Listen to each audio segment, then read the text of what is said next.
Hello, I am Rick from Channel 5 and coincidentally I am 5 foot deep in water. I told you, Donald. I told you.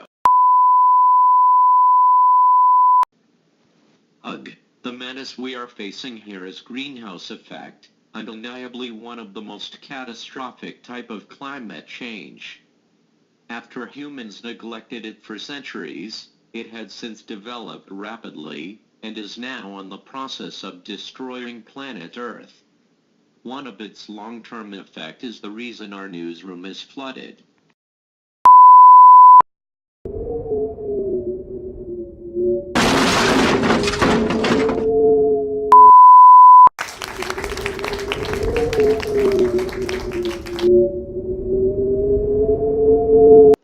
The greenhouse effect is caused by greenhouse gases, primarily carbon dioxide, spreading into the atmosphere due to human activities like fossil fuel burning.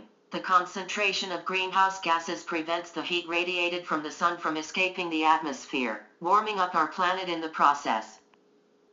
The rising temperature, caused by the greenhouse effect, is not only affecting wild animals, it's also threatening to mankind. The Arctic ice and glaciers have melted, resulting in an increase in sea level, and flooding is now more frequent than ever in border cities like Miami. The precipitation pattern has drastically changed, with certain areas experiencing an increase in rain, snow, and hails. Hurricanes, cyclones will become more intense and frequent, since high water temperature is a key factor in the forming of hurricanes. Areas with extreme climate, like Africa, Arctic, and etc., are more affected by the impacts of such climate changes. African cities with low GDP and high poverty rate are especially affected. In Mozambique, year 2000, a large flood worsened by 2 incoming cyclones have killed 800 people and damaged agricultural land, as well as affecting more than 2 million others. East Africa is in dire need of food. The droughts, plus the effects high temperatures have our crops, are not helping.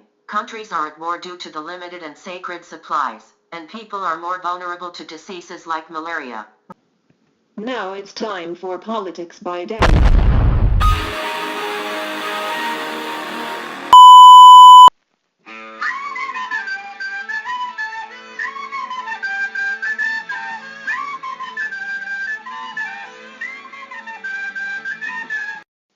Ever since the existence of greenhouse effect was confirmed in 1859, it has evoked a variety of reactions. Researchers are now working together to develop a technology to combat this issue, and more people are switching to greener options in an effort to lower greenhouse gas emission. Activists are protesting against environmentally damaging acts, and are spreading awareness on the danger of climate change. Politicians and leaders are getting involved, too. The Paris Agreement is an international UNFCCC pledge dedicated to stopping greenhouse gas emission and is signed by 177 parties around the globe, one exception being a fat, racist, man-toddler whose last name rhymes with dump. All those changes and actions certainly points to a bright future where humans and animals alike can live in peace without the fear of such climate changes.